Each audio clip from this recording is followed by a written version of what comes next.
When I was growing up, my family owned a boat that we would take out for a weekend or every now and then, a week at a time. It wasn't tiny, but it wasn't really huge either. It was big enough for all of us to sleep on, so we didn't have to sleep on the beach. I was probably around 14 to 15 years old at this time.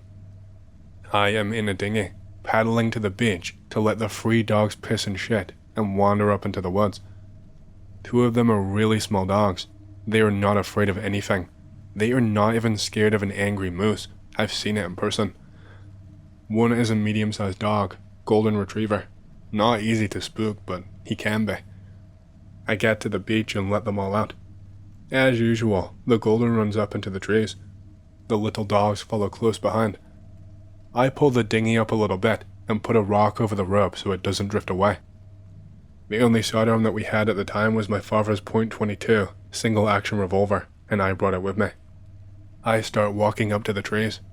I get almost up to the tree line. All of a sudden, all three dogs come bolting the fuck out of the brush.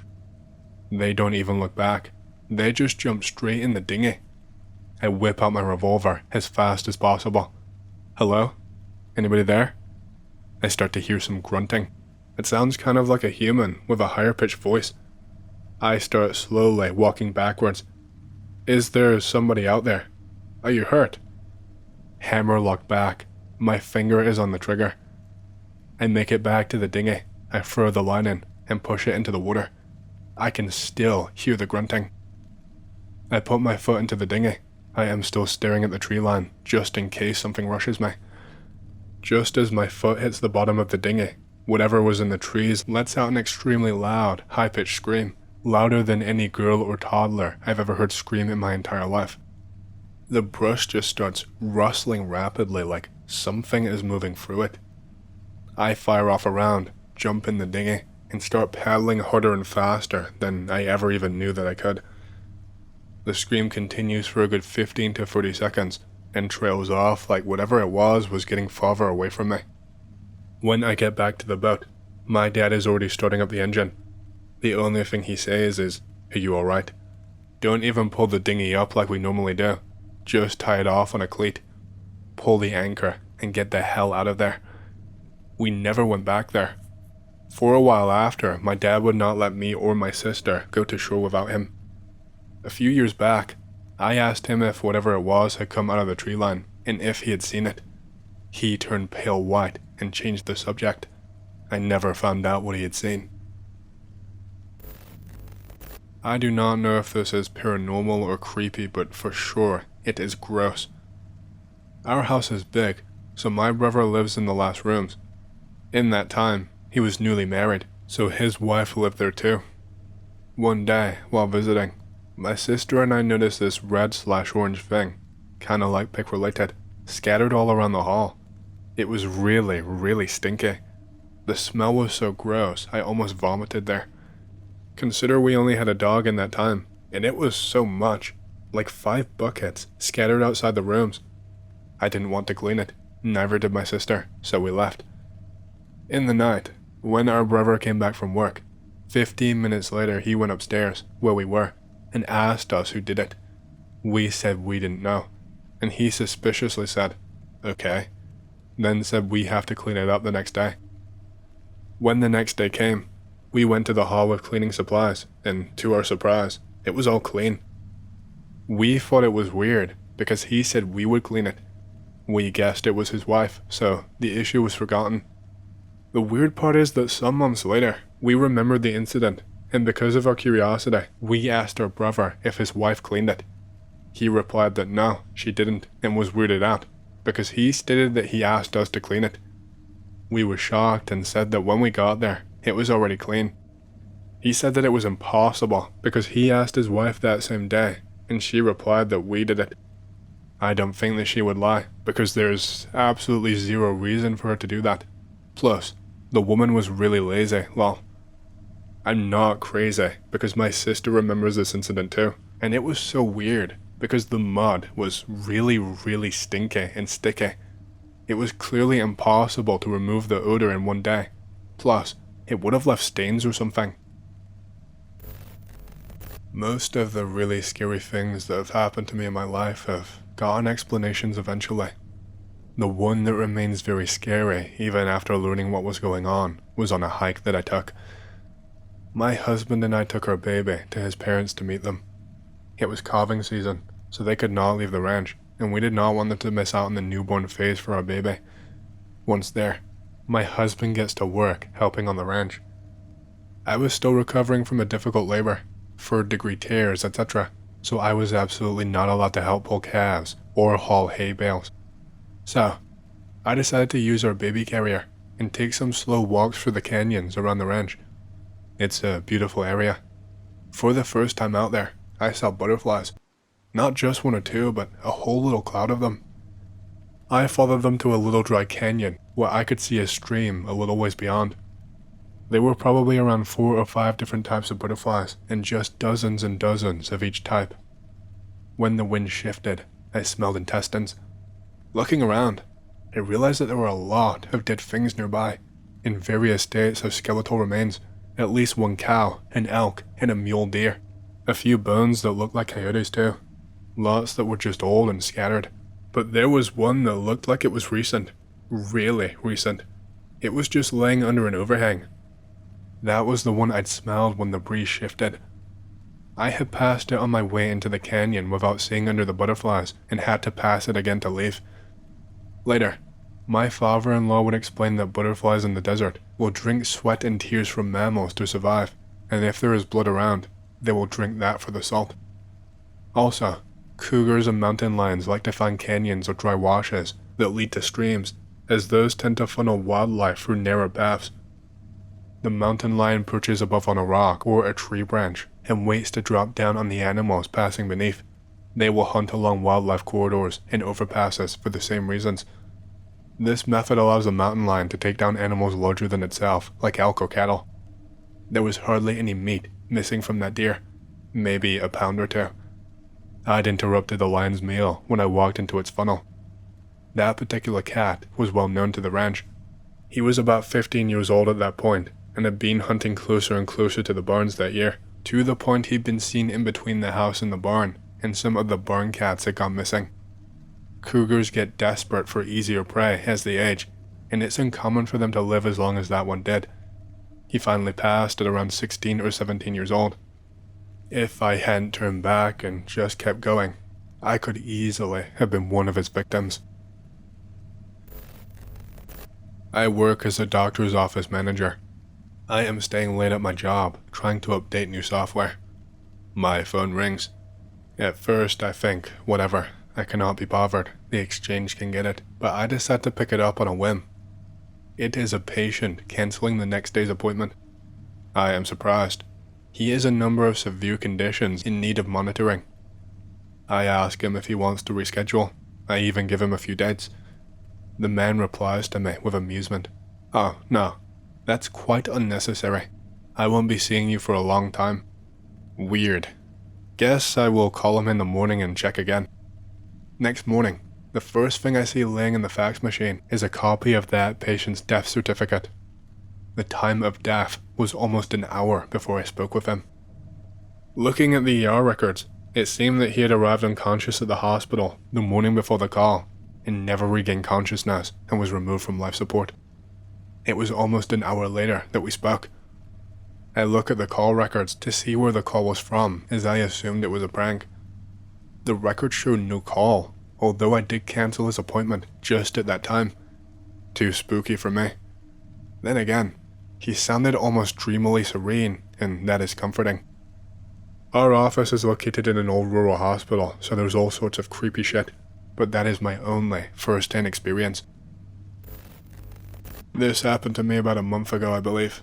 It's a nice day, about 3 p.m. I am driving with one of my best friends, my sister, and her boyfriend. Friend of mine is in the passenger seat. My sister and her boyfriend were in the back seat. We're going to get ice cream, and we are waiting to turn right onto another road. As we are waiting, it's a green light for the street perpendicular to us to turn left. I noticed that one of the cars that was turning looked just like the car that I usually drive. I had my dad's car today instead because my car was at the mechanic. It was a blue Dodge Neon. It caught my attention since I have that car, so I look closer. I notice an antenna ball head on the antenna. The weird thing is, that is the same exact one that I had on my car. Right after I noticed that, my friend yelled, "What the fuck? That's you." My gaze snapped to the driver. It was me.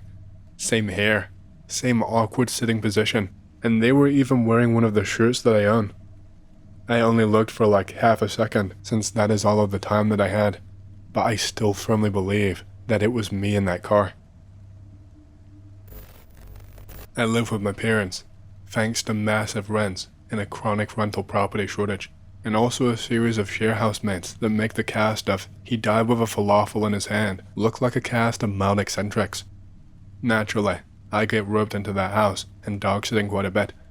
The following story is not paranormal, but it is brick shitting.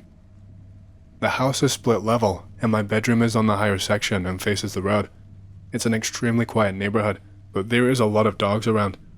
You can tell exactly where people are on the street at any given moment, just recognizing the different barks. So this night I am house sitting once again, and the dog, a female German Shepherd, just goes nuts. I wait for a bit. The other neighborhood dogs have been utterly silent, making me think that it's a cat or a possum that set her off, and if that's the case, she usually settles herself down pretty quickly. Besides, the night is quiet enough and my window is open, so if anyone is walking down the road, I should be able to hear them. I hear nothing. After a minute or so, the dog has not calmed down at all, so I pick up my father's maglite. Nothing like 3 feet of weighted steel to give one nerve, and go outside in my dressing gown to see what's upsetting her. I find that there's a skinny yellow mongrel dog at the gate, something boxer, something hound, and all ugly, trying to see if my German Shepherd is in heat. She isn't. She just wants to kill it and eat it. That's when things get a little strange. Some bastards start whistling. "Here, boy. Come on. Come here." It is entirely possible that someone could not sleep and just went for a walk with their dog. However, they would have had to keep to the dead center of the road as to not set off any of the other dogs on the street. And if that's the case, they deliberately chose the night with no wind so that scents could not carry. Also too, they would have had to lead the dog straight to my driveway so it would not set off the dogs. It's a very family-oriented suburb with big backyards. Just about all the houses have a dog or dogs on either side of us, and they did not try to call the dog back until I wandered out in my dressing gown, complete with maglite and ready to smash heads, so obviously it wasn't simply a bloke out for a late night walk who just dropped his dog's leash or something. I did in fact recognize the dog in question. The skinny mongrel belonged to the resident family of Grubs. There is always a family like that on every street.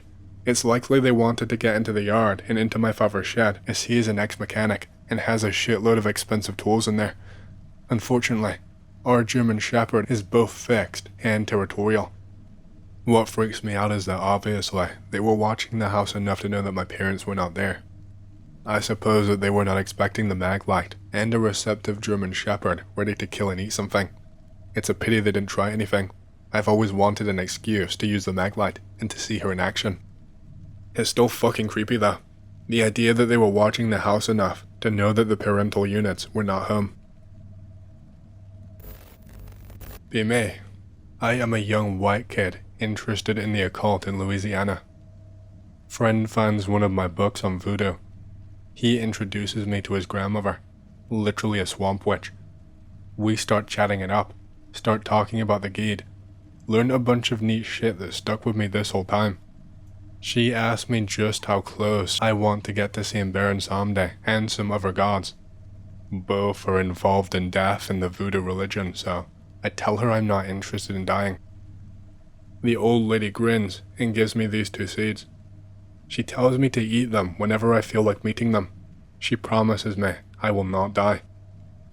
I try them during summer on a week vacation out in the boonies. I start tripping out. The world starts ripping apart, and at some point, I go unconscious. I wake up in a damn cemetery. There is a stone table with 3 black guys, all dressed up in their best finery. One guy has those cotton plugs in his nose. Other guy has glazed eyes. Other guy has this creepy ass serpent cane. I realize that I'm staring at the literal fucking spirits that represent and govern death. I panic. They are laughing and making fun of me because I am white and interested in voodoo. They give me some rum. I spit it out because it was really strong. I was only 11 years old. They laugh some more. About 3 or 4 hours of conversation go by. They tell me a bunch of neat stuff that I couldn't really understand or comprehend at the time. Like how every god is real, each is a realm of influence, and the power fluctuates each century, blah blah blah. Someday, or so I'm guessing from his top hat, points to a headstone. Has my name on it. He tells me I have a long life ahead of me, and that I should live it like it's the last one I got. I come to. My body is shivering, and I feel this constant bone pain in my body. My family says I've been out of it for 4 days. Skip to years later. Be me, now 23 years old, sitting in front of a computer on X, eating ramen. I am still happy as fuck, even if nobody else really considers it living the life. And that's when my morbid curiosity with voodoo became an obsession, even if I don't really follow it according to the priesthood. Damned if I never leave some rum or a cigarette at a tombstone if I pass one on a Wednesday or a Saturday though. I always keep a pack on me now, even if I don't smoke. This happened a couple of years ago. I tend to stay up late because anxiety and other stuff. I also have a small dog, a Shih Tzu Cocker mix, who sleeps with me in my room. My brother's room is next to mine, so I can hear stuff that happens in his room, since the walls aren't exactly thick. Anyway, a couple of years ago. It's around 2 AM, so everyone is asleep. I am minding my own business. I suddenly hear my bro calling out for my mom. What the fuck? Maybe he had a nightmare or he is feeling bad. I go to his room. I open the door. We all sleep with our doors closed and ask what's wrong. He tells me it's nothing and drifts back to sleep. Maybe he was having a nightmare? Whatever. I shrug it off and go back to my own room because it's time for bed. For me at least, at 2 AM. I turn off the lights, hop on my bed, and close my eyes to try and catch a wink. 10 seconds later, the door bursts open, scaring the hell out of me and my dog, who is now barking like crazy. I ask several times what's wrong because maybe it's my brother who is having nightmares. No answer. Nada. Silence. I turn on the lights. No one there. Just the door freaking open. Jesus Christ on a cracker. I am closing the door at the speed of light. I start piling all of my dirty laundry and anything else I can find behind the door and barricade myself. I am too scared of it bursting open again, and I leave the TV and my lights on. I cannot sleep a wink until around 5 AM. The next day, I asked my brother if he had any nightmares or something, but he said he did not remember me going into his room.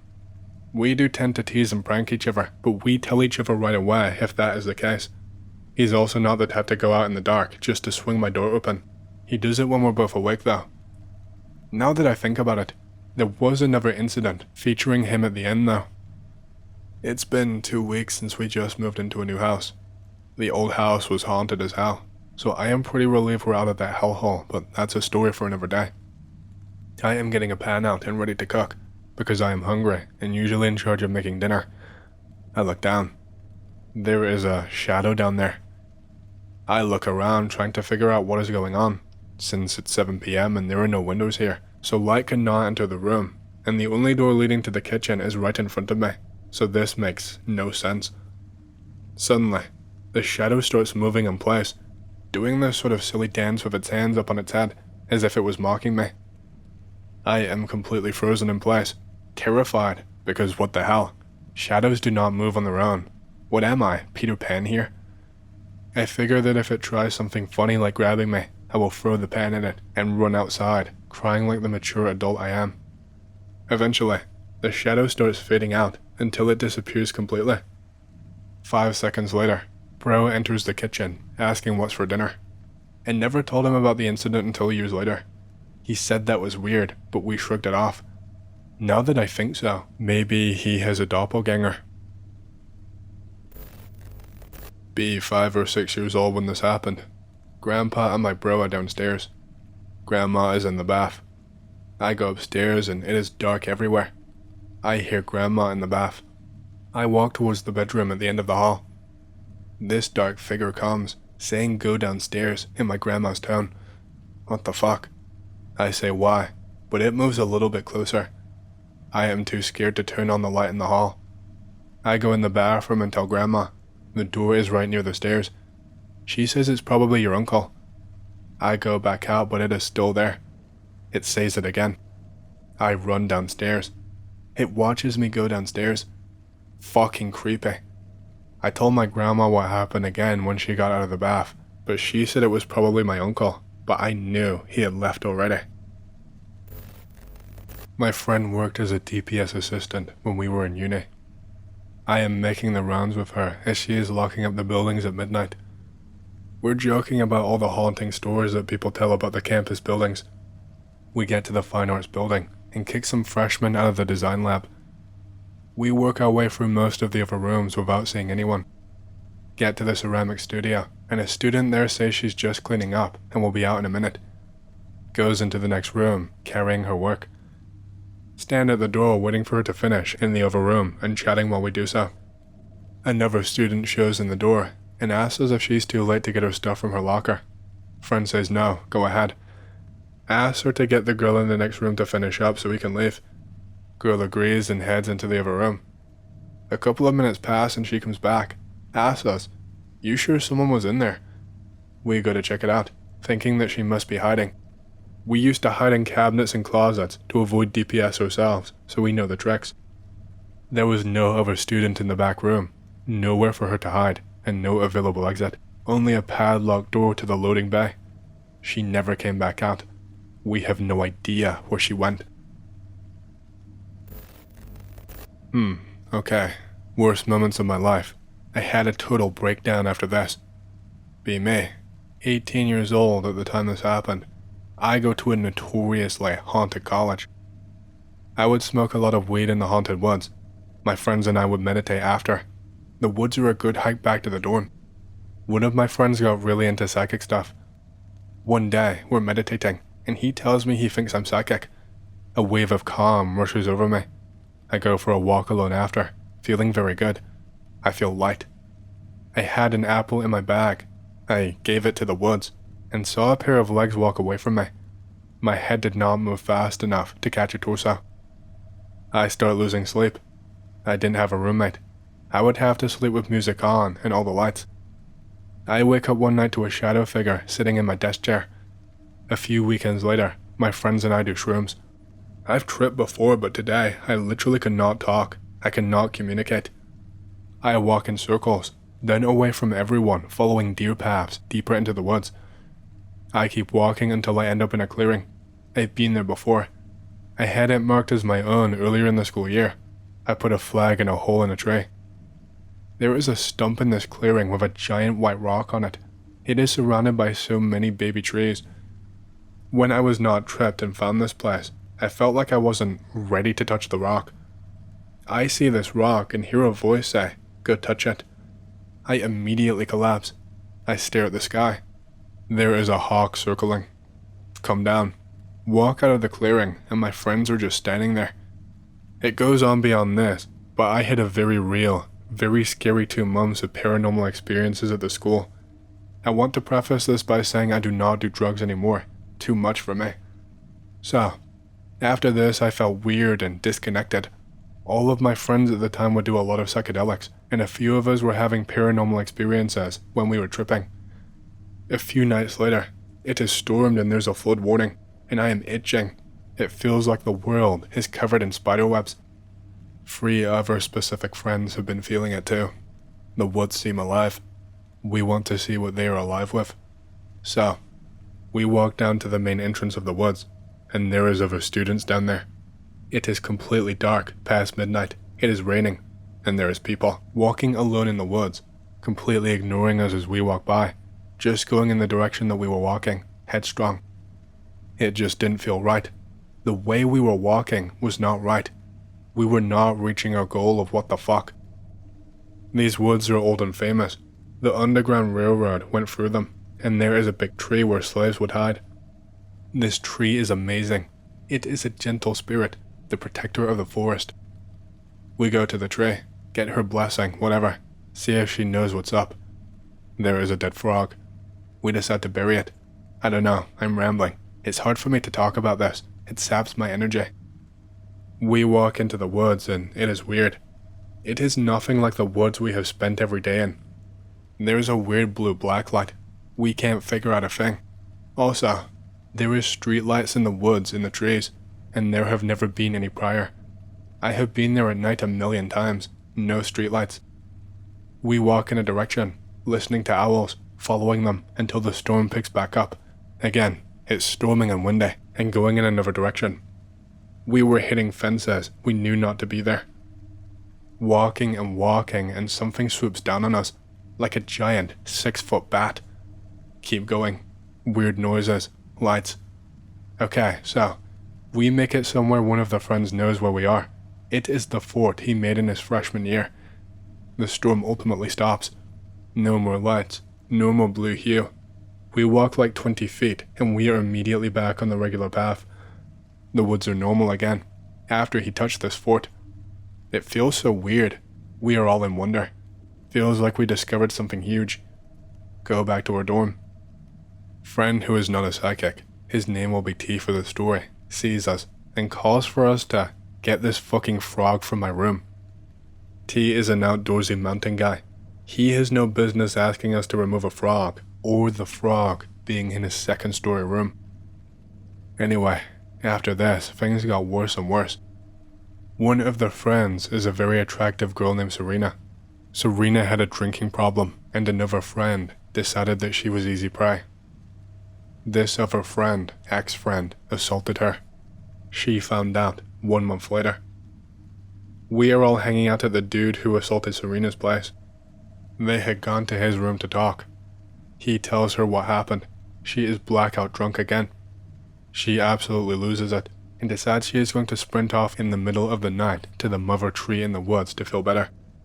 I wrangle the two others to get Serena. We can't decide who will go into the woods after her. We are scared of that place. A fucking deer runs up to our group. We are huddled in a circle and a deer just sprints at us. Friend is like, okay, I will go. And the deer walks with him down the hill into the woods. He gets her out. She is sobbing, saying something was pulling her into the woods, like a giant chicken or snake. So I'm freaked the fuck out. I was not okay after these events, and they continued. Serena and I are smoking in the woods, a different portion, near a parking lot, not down a hill. We are with two others, one being T, sitting at a common smoke spot when we hear this horrible, shattering screaming. I book it with a friend. Serena and T stay. One of the friends that was there the night in the woods was friends with a really shady dude. Actually, he was friends with many shady dudes. In shady dude's car, rolling a joint, look in the rearview mirror of the car. Shady dude's face starts to twist and turn and is completely black. Friend runs out of car, saying excuses, etc. We end up sleeping on couches in the religious meeting place on campus that night, scared of what happened. There is a glass door to the meeting place, with a light outside of it. A shadow of something standing there on the ground, but nothing through the glass. The window shook. It was bad. We stayed until morning. In another part of the woods, we started seeing giant shadows flying in the sky. Sometimes people's eyes would turn black when you passed them. My old roommate, who was not in the original group, had gone down to the woods and saw a bunch of cloaked figures running around in a circle together. It goes on and on and on. I left. I am going to reach out to the original friends about it though. I want to accurately document this experience. Lots of paranormal experiences. And every single time, do you know the common denominator? Smoking weed. How about, don't smoke it. You won't see stupid fucking story. I'm sorry.